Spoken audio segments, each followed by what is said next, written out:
Welcome to our YouTube channel science safari. তো আজকে অ্যাটমিকের পরবর্তী চ্যাপ্টারটা আমরা পড়ব। আগের দিন আমরা ইলেকট্রনের শক্তি নিয়ে আলোচনা করেছি, হাইড্রোজেন পরমাণুর ইলেকট্রনের গ্রাউন্ড স্টেট এনার্জি নিয়ে। আজকে দেখব যে ইলেকট্রন যদি লাফালাফি করে একটা এনার্জি স্তর থেকে আরেকটা এনার্জি স্তরে, তাহলে ব্যাপারটা কিরকম দাঁড়ায়। তো লাফালাফি করার অর্থটা একটুখানি জেনে নিই। ধরে নেওয়া যাক যে একটা এরকম নিউক্লিয়াস রয়েছে, প্লাস তার চারদিকে ইলেকট্রনটা এরকম ভাবে আবর্তন করছিল। এবার কোনো একটা শক্তি বাইরের থেকে ইলেকট্রনটাকে দেওয়া হয়েছে, ধরে নিচ্ছি সেই শক্তিটার মান হচ্ছে এইচ নিউ। তাহলে এই শক্তিটা শোষণ করে নিয়ে ইলেকট্রনটা তার পরবর্তী যে কক্ষপথ আছে সেই কক্ষপথে জাম্প করবে। ঠিক আছে, এটা হচ্ছে লাফালাফি করা। কিন্তু যেহেতু ইলেকট্রনের অরিজিনালি শক্তি স্তর ছিল প্রথম কক্ষপথটা, তার জন্য ইলেকট্রনটা বেশিক্ষণ এখানে থাকতে পারবে না। ইলেকট্রনটা আবার কি করবে, পুনরায় ঘুরে আসবে হচ্ছে ফার্স্ট কক্ষপথে, এবং এই ঘুরে আসার সময় ও আরেকটা শক্তি ত্যাগ করবে, ওই একই পরিমাণ শক্তি এইচ নিউ শক্তি ত্যাগ করবে। তো এই হচ্ছে ইলেকট্রনের লাফালাফি কেস। ওকে বাইরে থেকে শক্তি দিলে ও অন্য কক্ষপথে যায়, আবার অন্য কক্ষপথ থেকে প্রথম কক্ষপথে ফিরে আসে। এবার ব্যাপার হলো যে ও শুধু প্রথম কক্ষপথ বা দ্বিতীয় কক্ষপথের মধ্যে আবদ্ধ থাকবে এরকম ব্যাপারটা নয়। আমি যদি কক্ষপথের সংখ্যা বাড়াই, 2 এরকম যদি হতে থাকে, 2, 3, 4, 5, এটা 10 নম্বর কক্ষপথে এইভাবে যদি যায়, তাহলে 10 নম্বর কক্ষপথ থেকে ও প্রথম কক্ষপথে ফিরে আসতে পারে। এই 10 নম্বর কক্ষপথ থেকে ও দ্বিতীয় কক্ষপথে ফিরে আসতে পারে, এরকম ভাবে ফিরে আসতে পারে। এবার এই ফিরে আসার সময় প্রতি ক্ষেত্রে এই এইচ নিউ এর পরিমাণ কিন্তু আলাদা হবে। এটাই তো স্বাভাবিক, তাই না? কেননা প্রথম কক্ষপথ থেকে 10 নম্বর কক্ষপথে যাওয়ার জন্য যে এনার্জিটা দরকার ছিল, ধরে নেওয়া যাক সেটা এইচ নিউ প্রাইম দরকার ছিল, টোটাল এনার্জি। তো সেই 10 নম্বর কক্ষপথ থেকে যদি প্রথমে ফিরে আসে, তাহলে ওই একই এইচ নিউ প্রাইম পরিমাণ শক্তিই তো ওকে ত্যাগ করতে হবে, তবেই তো ফিরে আসবে। তো এইটার উপর ডিপেন্ড করে আমাদের একটা বর্ণালী, হাইড্রোজেনের রেখা বর্ণালী আমরা দেখতে পাই। আচ্ছা, এই বর্ণালীটা কিরকম? বর্ণালীটা হচ্ছে যে, ধরো এই যে এইচ নিউ শক্তিটা বললাম, আমাদের যে দৃশ্যমান আলো, সেই দৃশ্যমান আলোর শক্তি যদি এই শক্তির সাথে ম্যাচ করে যায়, তাহলে আমরা ওইটা আলো হিসাবে দেখতে পাবো। যেভাবে অ্যাকচুয়ালি যে গ্যাস বাল্ব গুলো আমাদের বানানো হয়, গ্যাস বাল্ব কিভাবে বানানো হয়, এরকম একটা গ্যাস চেম্বার নিলাম, এটা কাঁচের নল থাকবে, এখানে লো প্রেসারে গ্যাসটা ভরা থাকবে, ধরো এখানে হাইড্রোজেন গ্যাস আছে। এবার এই দুই সাইড দিয়ে যদি আমি তড়িৎ মোক্ষণ যাকে বলে, মানে ইলেকট্রিক চার্জ, ইলেকট্রিক স্পার্ক দিয়ে দিই, ভোল্টেজ অ্যাপ্লাই করে দিই, তাহলে এখান থেকে যে ইলেকট্রন গুলো বেরোবে, ওই ইলেকট্রন গুলোর এনার্জি যদি এইচ নিউ হয়, ওই এনার্জি গুলো এই হাইড্রোজেনের এনার্জি, হাইড্রোজেনের যে ইলেকট্রন সে শোষণ করে নেবে। এই এই ইলেকট্রন গুলোকে শোষণ করে নিয়ে এক্সাইটেড হয়ে যাবে, এবং ওই এক্সাইটেড স্টেট থেকে যখন আবার গ্রাউন্ড স্টেটে ফিরে ফিরে আসবে, তখনই এখান থেকে আলো আমরা দেখতে পাবো। তখনই দেখবো যে এই বাল্বটা এরকম ভাবে জ্বলছে, এবং এই ঘটনাটা ঘটে কয়েক সেকেন্ডের ব্যবধানে। তোমরা গুগলে বা নেটে সার্চ করে দেখতে পারো যে হাইড্রোজেন ভেপার ল্যাম্প বা helium vapour lamp, sodium vapour lamp, বা তোমরা এরকম স্পেকট্রাম লিখে সার্চ করে স্পেকট্রাম জিনিসটাও দেখতে পারো। আমি একটা স্পেকট্রামের ছবি দিয়ে দেবো, স্পেকট্রাম কিরকম দেখতে হয়। তো যত আহ, কক্ষপথের সংখ্যা আলাদা হবে, 2, 3, 4, 5, 6, তত তার এনার্জিটার পরিমাণটাও আলাদা আলাদা হতে থাকবে। এবার কোন কক্ষপথ থেকে কোন কক্ষপথে এলে কি রকম এনার্জি ত্যাগ করবে, তার জন্য একটা ক্যালকুলেশন বা ছোট্ট ফর্মুলা আছে। তোমাদের যে এন তম কক্ষপথের যে এনার্জিটা ছিল, ইএন, ওটা ছিল minus M E to the power 4 Z square 8 epsilon square N square H square. এটা ছিল। আমরা এখানে সবকিছুই জানি।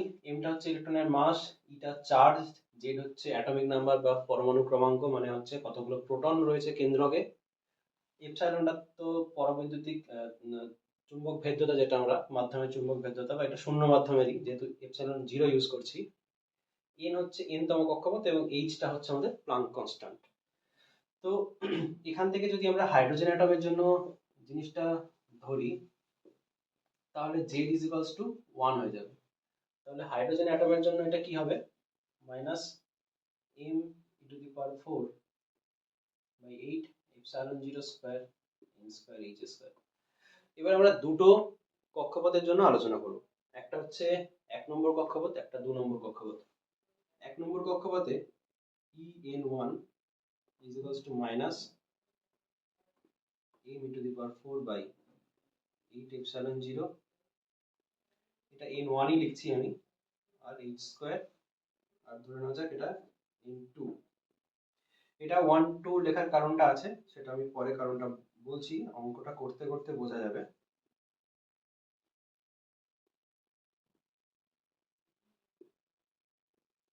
এটা n2 h স্কয়ার।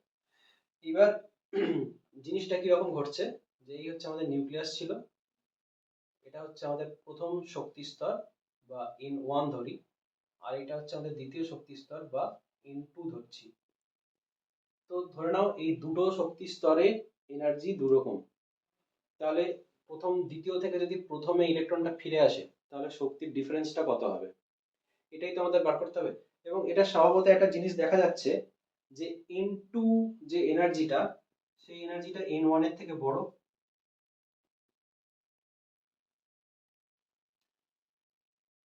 তো এটা যদি আমরা মোট এনার্জিটা বার করি E2 থেকে 1 এ আসার জন্য, তাহলে এটা কি করব, এটা থেকে 2 থেকে 1 বাদ দেবো,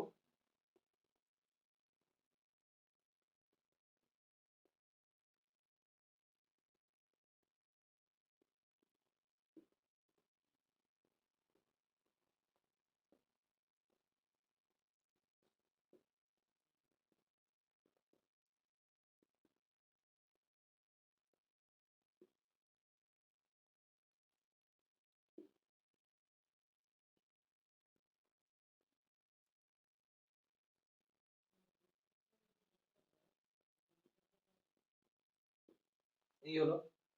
এবার এখানে পুরো সিস্টেমটাতে m e to the power 4 8 epsilon আর h এই দুটো সেম আছে, তাই এই দুটোকে আমরা কমন নিতে পারি এবং এই সংখ্যাটাকে একটু এদিক ওদিক করে লিখতে পারি। তাহলে m e to the power 4 by 8 epsilon 0 square h square যদি লিখি, এটা হবে 1 by n1 square minus 1 by n2 square. এইটা হচ্ছে আমাদের h e এনার্জিটা। এই এনার্জিটাই হচ্ছে, যদি 2 নম্বর কক্ষপথ থেকে ইলেকট্রনটা 1 নম্বর কক্ষপথে জাম্প করে আসে, তাহলে সেই এনার্জিটা। এই যে 2 নম্বর কক্ষপথ থেকে 1 নম্বর কক্ষপথে যদি জাম্প করে আসে, এরকম ভাবে আমরা যে কোনো রকম বানাতে পারি, যে 4 নাম্বার থেকে 2 নম্বরে জাম্প করছে, 10 নাম্বার থেকে 2 নম্বরে জাম্প করছে। মানে এটাকে যদি আমরা একটু সুন্দর করে লিখি, এইভাবে লেখা যায়,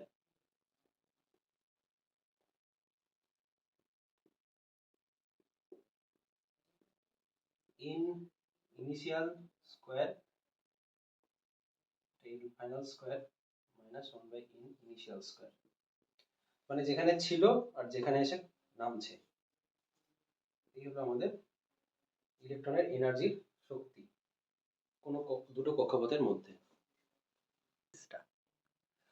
তো এটা হচ্ছে ওই এনার্জি, যে একটা কক্ষপথ থেকে আরেকটা কক্ষপথে যদি ইলেকট্রনের ট্রানজিশন হয় বা ইলেকট্রন যদি লাফ দিয়ে ফিরে আসে, তাহলে কতটা শক্তিও ত্যাগ করছে। আচ্ছা, শক্তি ত্যাগ করাটাকে আমরা আবার এইচ নিউ দিয়েও জানি। তো আমরা এটা লিখতে পারি, আমরা এদিকে লিখতে পারি না, E is equals to H new. আবার H নিউ কে লেখা যায় হচ্ছে H c বাই ল্যামডা। সিটা কি, সি হচ্ছে আলোর বেগ,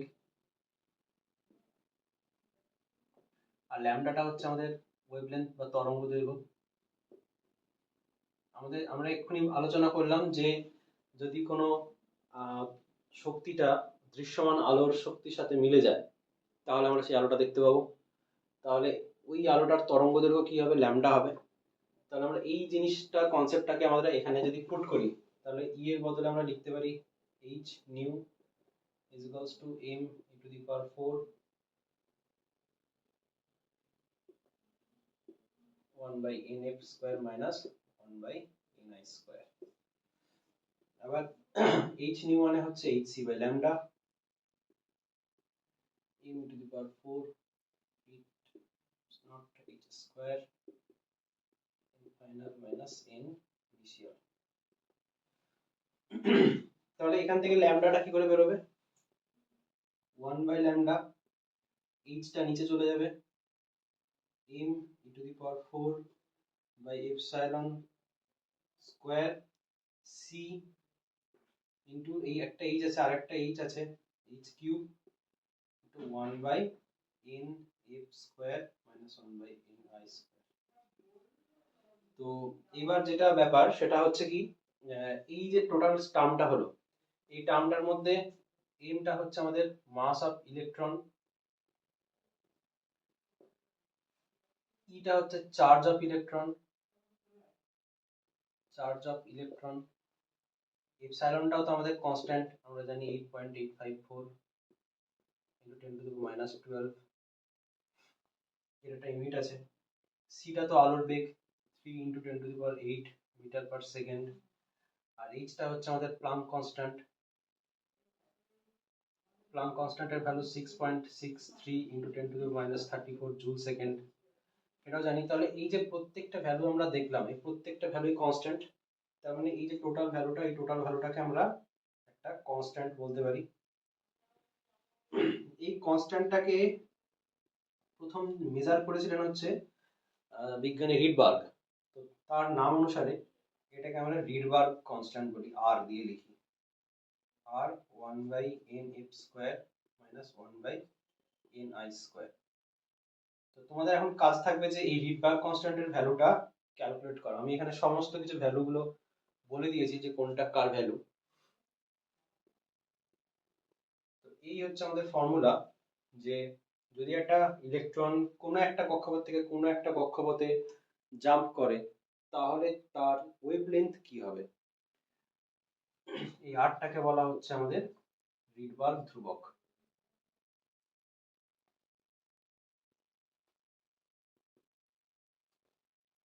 এর একটা মান হয়, তো এই মানটা হচ্ছে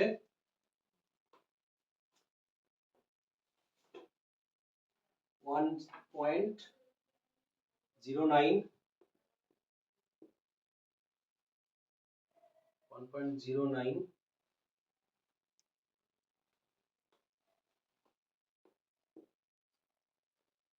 6 ইনটু 10 টু দি পাওয়ার 7। এটার ইউনিট কি হবে? আচ্ছা, এর ইউনিট কি করে বার করব? এদিকে ল্যামডা রয়েছে, ল্যামডার ইউনিট হচ্ছে সেন্টিমিটার বা মিটারের দিকেও হতে পারে। তো এই রিডবার্গ কনস্ট্যান্ট মানে ইকুয়াল টু দুই দিকের সাইনে আমাদের যে ইউনিট সেই দুটো সেম হতে হবে। এটা যেহেতু কক্ষপথের নাম্বার, তাই এটা হচ্ছে ইউনিটলেস, তার মানে এটারই ইউনিট থাকবে। তাহলে এটার 1 বাই ল্যামডার ইউনিট কি হয়? 1 বাই ল্যামডাকে আমরা লিখতে পারি 1 বাই সেন্টিমিটার লিখতে পারি। তাহলে এটাই হচ্ছে আমাদের ওইদিকের রিডবার্গ কনস্ট্যান্ট। তাহলে রিডবার্গ কনস্ট্যান্টের ভ্যালু সেন্টিমিটার ইনভার্স, মানে এই ইউনিট হয়ে যাবে হচ্ছে আমাদের সেন্টিমিটার ইনভার্স। তো এইবার যেটা আমাদের দেখব সেটা হচ্ছে, আমরা যে অনেকগুলো কক্ষপথ বললাম, যে বিভিন্ন কক্ষপথ থেকে বিভিন্ন কক্ষপথে যদি এরকম ভাবে ইলেকট্রন নেমে আসে তাহলে এক এক ধরনের বর্ণালী দেখা যায়। সেই বর্ণালীগুলোর নামকরণ করা হয়েছে এক এক বিজ্ঞানীর নাম অনুসারে। তো কোন কক্ষপথ থেকে কোন কক্ষপথে নেমে এলে তার কি নাম, তার নেচার কি, তার এনার্জি কি, সেটা আমরা আলোচনা করব। তো এই যে বললাম যে বিভিন্ন কক্ষপথ থেকে উচ্চতর কক্ষপথ থেকে নিম্নতর কক্ষপথে বা উচ্চতর কক্ষপথ থেকে যে কোনো কক্ষপথে ইলেকট্রনের যে নেমে আসা, এগুলো বিভিন্ন বিজ্ঞানীর নাম অনুসারে হয়েছে। তো আমরা যদি একটা ছবি আঁকি, এটা এগুলো ধরো কক্ষপথের সংখ্যা,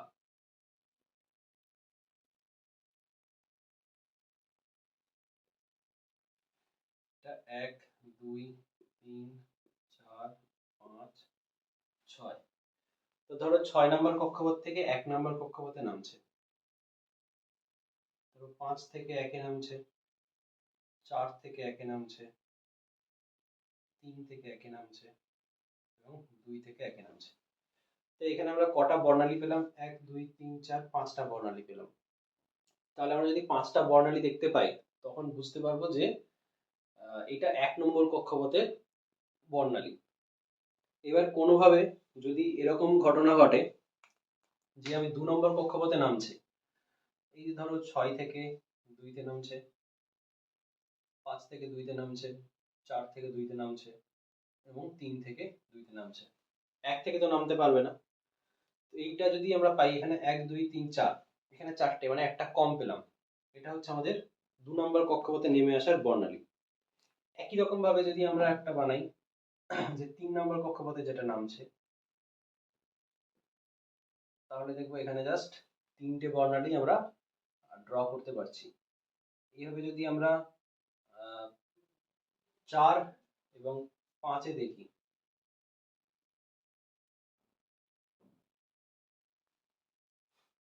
তাহলে কি দেখবো,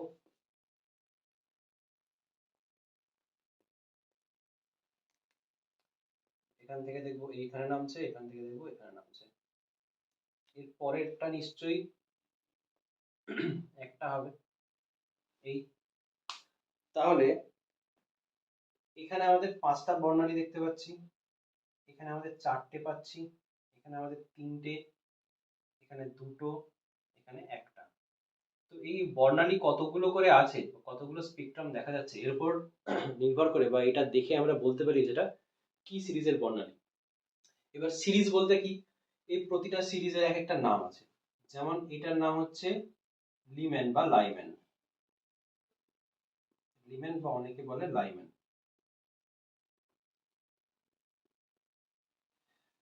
এইটা হচ্ছে বামার, এটা প্যাশন, এটাকে বলে বাক, আর এটাকে বলে ফান্ড। ফান্ড বা ইংলিশে লিখলে এই বানানটা হয়। ফুন্ড সিরিজও অনেক জায়গায় বলা হয়ে থাকে। তাহলে আমাদের যে ফর্মুলাটা ছিল ওয়েভলেন্থের formula 1/λ is equal to Rydberg constant into 1/n final minus 1/n initial দুটোরই স্কোয়ার। তো এই ফর্মুলা থেকে যদি আমরা এই সিরিজটাকে নিয়ে আসতে চেষ্টা করি, তাহলে যদি লিম্যান সিরিজের কথা বলা হয়, 1 নম্বর কথা লিম্যান, এই লিম্যান সিরিজের জন্য কি বলবো, যে 1 নম্বর কক্ষপথে ফিরে আসছে, তার মানে ফাইনালটা 1 হয়ে যাবে। তাহলে 1/λ is equal to r into 1/n1 square, বা n1 টাকে আমরা লিখতে পারি যেহেতু এটা 1, তাহলে এটা আমরা ডাইরেক্ট 1 স্কয়ার লিখতে পারি মাইনাস 1/n স্কয়ার। আমি এখানে 6খানা কক্ষপথ এঁকেছি, এখানে 7টা 8টা 9টা 10টা এবং আরো বেশি কক্ষপথ আপ টু ইনফিনিটি থাকতেই পারে। তো আমরা এখানে যদি দেখি 6টা কক্ষপথ আছে, 1 2 3 4 5 6, তো সেখান থেকে যদি 1 বাদ দিই মানে যতগুলো কক্ষপথ -1, তাহলে হলো 6 - 1 = 5। তাহলে যদি আমরা 5টা কক্ষপথ দেখতে পাই, তো লিম্যান সিরিজে 5টা লিম্যান সিরিজে যদি 5টা বর্ণালী দেখতে পাই, 5টা বর্ণালী যদি দেখতে পাই, তাহলে আমরা বলতে পারবো যে ইলেকট্রনটা হাইয়েস্ট 6 নম্বর কক্ষপথ থেকে জাম্প করছে বা হাইয়েস্ট 6 নম্বর কক্ষপথে রয়েছে। তো এই জন্যই এই সিরিজগুলো বোঝা বা জানাটা এতটা ইম্পর্টেন্ট হাইড্রোজেনের ক্ষেত্রে, যে আমাদের কতগুলো বা কত দূর অবধি কোন শক্তি স্তরে আমাদের ইলেকট্রনটা ম্যাক্সিমাম অবধি পৌঁছেছিল সেটা এখান থেকে জানা যায়। একইভাবে যদি আমরা বামার সিরিজের ক্ষেত্রে বলি, তাহলে 1/λ is equal to r into 1/2 square. 2 square কেন, বামারে যেহেতু 2 নম্বর কক্ষপথে নেমে আসছে, তার জন্য 1/2 স্কয়ার মাইনাস 1/n স্কয়ার। এরকম ভাবে যদি আমি একটা ফান্ড সিরিজটার কথা বলি, এরকম ভাবে প্যাশন বাক সবগুলোই হবে। লিম্যানে 1 নম্বর কক্ষপথে নেমে আসছে, বামারে 2 নম্বর কক্ষপথে নেমে আসছে, প্যাশনে 3 নম্বর কক্ষপথে নামছে, বাকি 4 নম্বর কক্ষপথে, এবং ফান্ডে 5 নম্বর কক্ষপথে নেমে আসছে। তাহলে যদি আমি 5 নম্বরে ফান্ড সিরিজটাকে আমি দেখানোর চেষ্টা করি, তাহলে আমরা দেখব যে 1/λ is equals to r into 1/5 square minus 1/n square. এবং এই n গুলো অলওয়েজ গ্রেটার দেন, এখানে যেমন n গ্রেটার দেন 1 হবে, এইখানে n গ্রেটার দেন 2 হবে, এখানে n গ্রেটার দেন 5 হবে। কেননা n গ্রেটার দেন 5 না হলে 5 নম্বর কক্ষপথ থেকে তো আর 5 নম্বর কক্ষপথে নামা যাবে না, আবার একইভাবে 4 নম্বর কক্ষপথ থেকে 5 নম্বর কক্ষপথে নেমে আসা যাবে না, তার জন্য এটা n গ্রেটার দেন 5 হতে হবে। তো এই হচ্ছে আমাদের 6টা সিরিজ হাইড্রোজেন বর্ণনের ক্ষেত্রে। জেনারেলি এই 6টা সিরিজের নামই শোনা যায়, এরপরে আরো সিরিজ হয়তো আছে, কিন্তু এরপর ঘটনাটা যেটা ঘটে, একটা হাইড্রোজেনের এমনিতেই একটাই ইলেকট্রন থাকে বাইরের কক্ষে, তো এটা যদি আরো একটু দূরে চলে যেতে থাকে, মানে 2 নম্বর কক্ষপথ বা 3 নম্বর কক্ষপথে এক্সাইটেড হয়ে চলে যায়, তখন কি হয়, এই যে নিউক্লিয়াসের থেকে এই যে ইলেকট্রনের যে আকর্ষণ শক্তি বা এই যে আকর্ষণ বল, এটা অনেক কমতে থাকে। তো দেখা যায় কি, এরকম ভাবে 4, 5, 6 নম্বর কক্ষপথে যদি ইলেকট্রন থাকে, তাহলে আকর্ষণ বল অনেকটা অনেকটা কমে যায়। তো এর পরে জেনারেলি যদি ইলেকট্রন যেতে চায় 7 নম্বর কক্ষপথে, তখন এই নিউক্লিয়াসের আর আকর্ষণ বল ওর উপর অতটা কাজ করে না, ইলেকট্রনটা ফ্রি হয়ে বেরিয়ে যায় বাইরে। তো এই জন্য সাধারণত হাইড্রোজেনের ক্ষেত্রে এই 6 নম্বর শ্রেণী বা ফার্ন শ্রেণী অবধি আমরা পড়ে থাকি। এরপরে আরো সিরিজ আছে, আমরা হায়ার স্টাডিজ যদি কখনো কেউ করে থাকো বা নেটে বা অন্য কোথাও পড়ে থাকো, তখন তোমরা এটা দেখতে পাবে। তো আজকে আমরা এই বিভিন্ন সিরিজ গুলো সম্বন্ধে পড়লাম, হাইড্রোজেনের সমস্ত স্পেকট্রা সম্বন্ধে পড়লাম। আমি পরের ভিডিওতে হাইড্রোজেনের স্পেকট্রা কিরকম দেখতে হয় সেটা নিয়ে একটা ছোট্ট ডিসকাশন করবো, এবং কত রকম স্পেকট্রা হয় সেটাও আমরা বলবো। আর আরেকটা জিনিস বলে দেবো, কি করে আমাদের বিভিন্ন স্পেকট্রার যে ওয়েভলেন্থ, তার ম্যাক্সিমাম এবং মিনিমাম ওয়েভলেন্থ গুলো কি হয় এবং তাদের রেশিও কিভাবে কি আমরা ক্যালকুলেট করি, সেটা নিয়ে আলোচনা করব। তো এই সবগুলো জানার জন্য আমাদের সাথে থাকো, আমাদের ভিডিও লাইক করো, আমাদের চ্যানেল সাবস্ক্রাইব করো। দেখা হচ্ছে পরের ভিডিওতে।